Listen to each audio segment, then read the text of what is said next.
le rachat encore dans nos péchés. Mais comme il y a Jésus qui est là, nous sommes rachetés, délivrés de nos péchés. C'est pas une bonne nouvelle ça?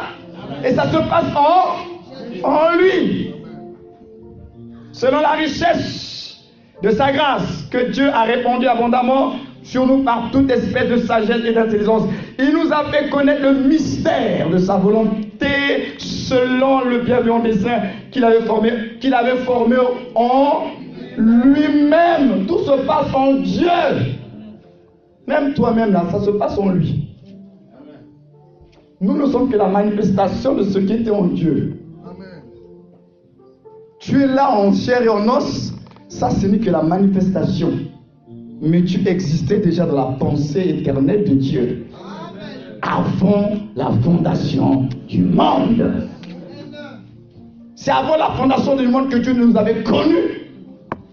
Dieu n'est pas en train de nous découvrir. Dieu n'apprend pas à te connaître aujourd'hui. Avant que tu sois manifesté, Dieu te connaissait déjà. Parce que tu es un esprit dans un vase. Ton corps ce n'est qu'un vase. Mais ton véritable toi c'est un esprit. Créé à l'image et à la ressemblance de Dieu.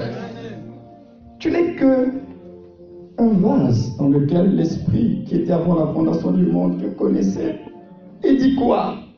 Pour mettre exécution, lorsque les temps seraient accomplis, de réunir toutes choses en Christ, celles qui sont dans les cieux et celles qui sont sur la terre. C'est lui, elle, Elion, maître du ciel et de la terre, réconciliateur de Dieu avec les hommes.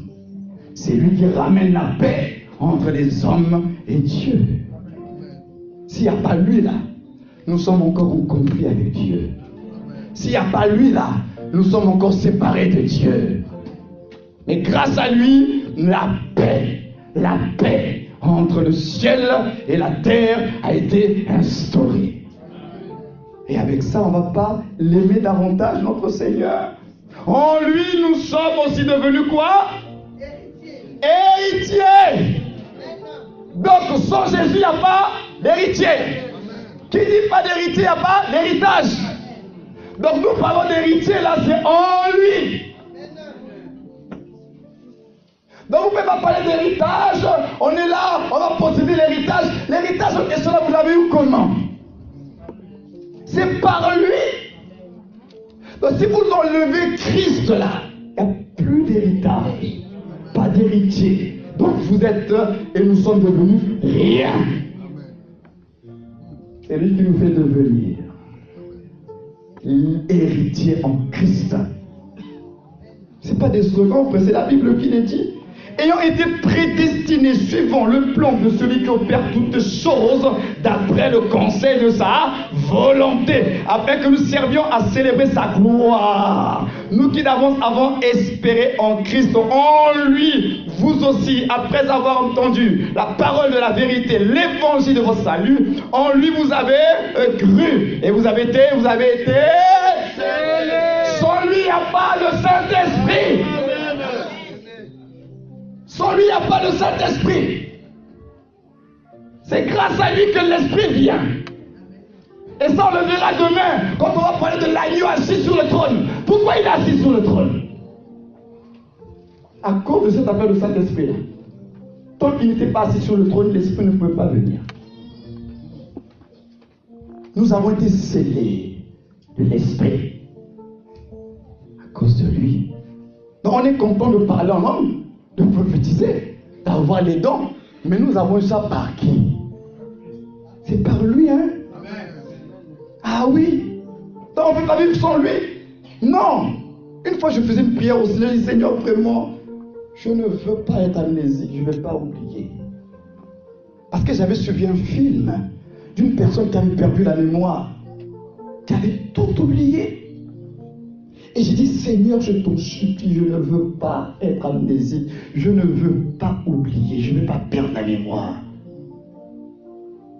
C'est quand tu as perdu la mémoire, tu as perdu tous tes repères, hein, c'est fini. Je dis, Seigneur, je ne veux jamais oublier. Oublier où tu m'as pris et où tu es en train de m'emmener. Je ne veux pas oublier. On vit dans une société de plus en plus, les gens sont ingrats. Mais pourtant, la Bible dit que celui qui offre à l'Éternel un sacrifice de reconnaissance le glorifie. Ça veut dire que toutes les fois où tu manques la reconnaissance, tu voles la gloire de Dieu. Ah oui, il y a plusieurs façons de voler la gloire de Dieu. Quand tu n'es pas reconnaissant, en reconnaissant que la source de ce que tu as, de ce que tu es, ça vient de Dieu, tu voles la gloire de Dieu. Parce que tu n'as rien de toi-même. Ce que tu as, tu l'as par grâce divine. Si chacun doit prendre ce qui est à lui, mais Dieu dit, bon d'accord, comme tu me dis que c'est pour moi, c'est pour moi. Là. Dieu dit, bon moi je vais prendre pour moi, je prends le souffle de vie. Pas de garde pour toi. Dis-moi, tu vas vivre comment? Sans le souffle de vie, tu peux vivre?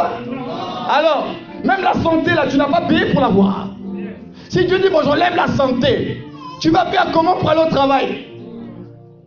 Non. Tout vient de Dieu. C'est la grâce de Dieu. Donc, sachant reconnaître Dieu, la Bible dit que reconnais l'Éternel dans toutes tes voies. Quand tu ne reconnais plus Dieu, tu voles la gloire de Dieu. Et ça devient un véritable problème. Verset 14, lequel est un gage, notre héritage, pour la rédemption de ceux que Dieu s'est acquis pour célébrer sa gloire. Chapitre 2, verset 13, Éphésiens. On reste dans Éphésiens. Chapitre 2, verset 13. Mais maintenant, en Jésus-Christ, vous qui étiez jadis éloignés, vous avez été rapprochés par le sang de Christ. Nous nous approchons de Dieu par le sang de Christ. Autrefois, la personne connaissait Dieu. Dieu là, avant, il était le Dieu des Juifs. Tout le monde ne priait pas Dieu. Tout le monde n'invoquait pas Dieu. Aujourd'hui, tu peux invoquer Dieu tranquillement. C'est à cause de qui? À cause de Christ.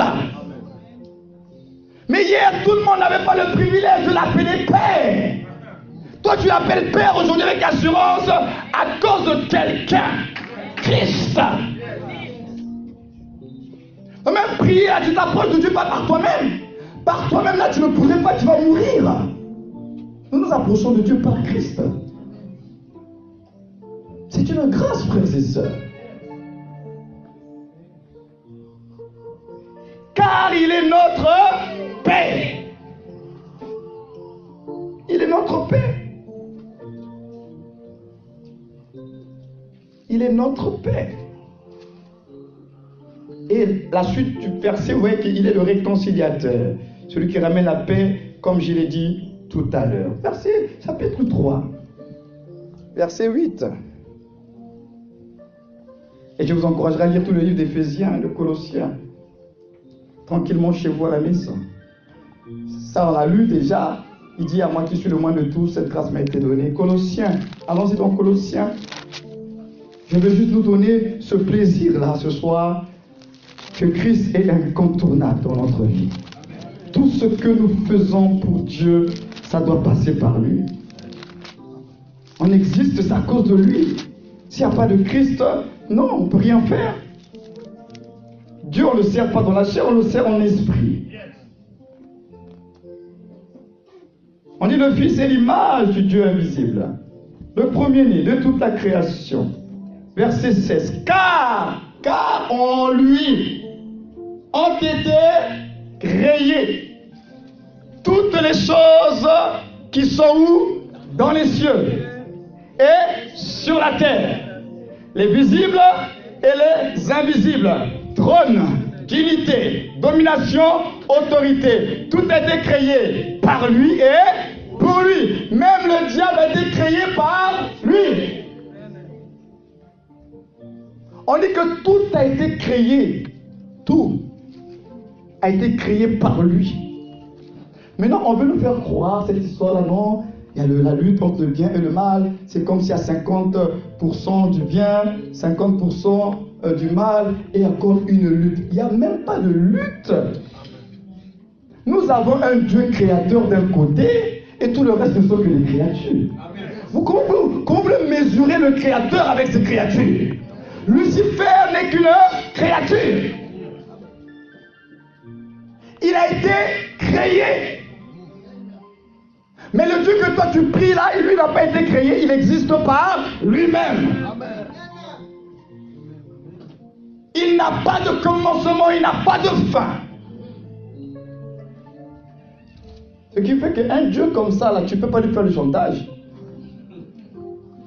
Seigneur, si tu ne fais pas, moi aussi je veux faire l'église, moi aussi je veux prier. Mais entre toi et Dieu, qui va perdre? C'est toi-même, Dieu ne perd rien. Il se suffit à lui-même. Il ne lui manque rien. Il est parfait. Il est plénitude. Il a toutes choses. C'est toi et moi qui avons des problèmes. Mais si tu ne vas pas prier, qui va avoir mal? C'est Dieu ou c'est toi? Arrêtons de faire le chantage à Dieu. Dieu peut exister, il n'a pas besoin de toi, il n'a pas besoin de moi. Il existe par lui-même. Il se suffit à lui-même. Donc tout ce que Dieu fait là, c'est pour notre bien. Hein? Mais nous, on comprend, on fait des chantages. Si Dieu ne le fait pas, on dit je vais le faire. Hey, mais tu vas mourir. Tranquillement, et puis Dieu dit voilà, tu n'avais pas compris, on va faire comment? Ah oui, frères et sœurs, il a tout créé en Christ. Donc la création se fait en Christ. Voilà pourquoi je vous ai dit tout à l'heure, Dieu est créateur dans cette disposition qui est Christ. C'est en Christ. Donc vous devez comprendre que Dieu s'est disposé pour nous. Dieu s'est disposé pour l'humanité. Dieu s'est disposé. Et dans cette disposition divine du Dieu mystérieux, il y a la création, il y a la rédemption, il y a la régénération par le Saint-Esprit.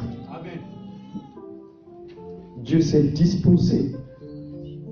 J'aurais pu aussi intituler ce message autrement, tout simplement dire que Dieu s'est disposé.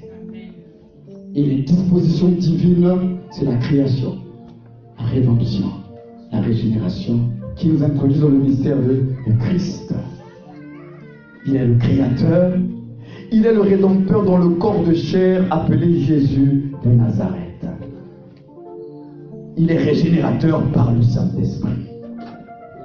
Et tout ça, c'est le mystère de Dieu.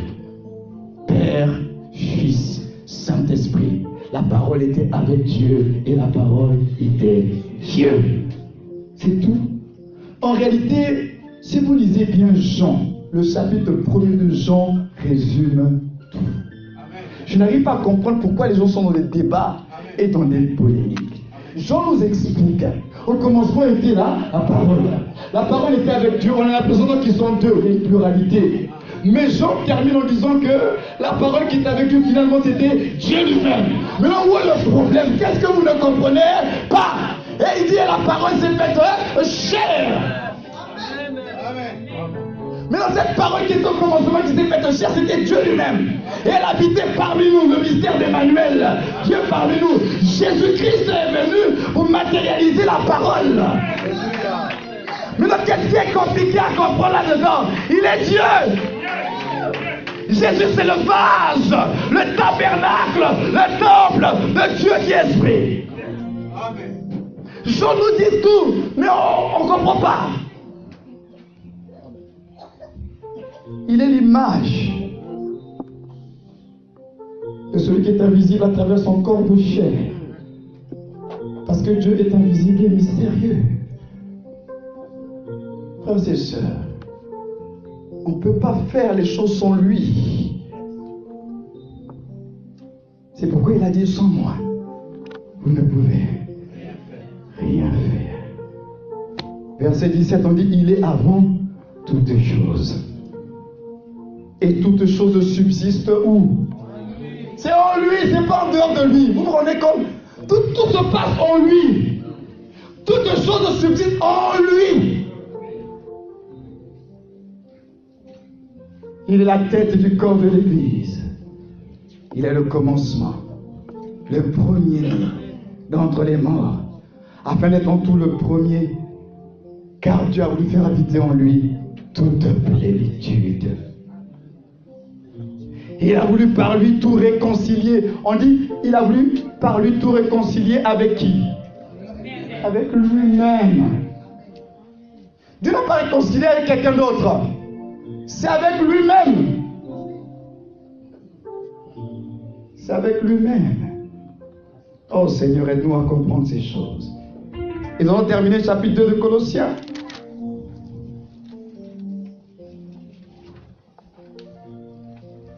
Verset 9. C'est pourquoi je dis, ce soir, je voulais juste vous faire comprendre pourquoi il est incontournable. Dans tous les domaines, on le retrouve là. Il n'y a rien qui concerne Dieu où on ne va pas le trouver. Bien au contraire, c'est lui qui fait tout. Il est Verbe de Dieu, parole de Dieu.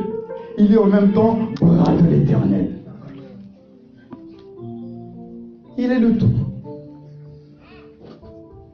Car en lui, verset 9, chapitre 2 de Colossiens, habite corporellement.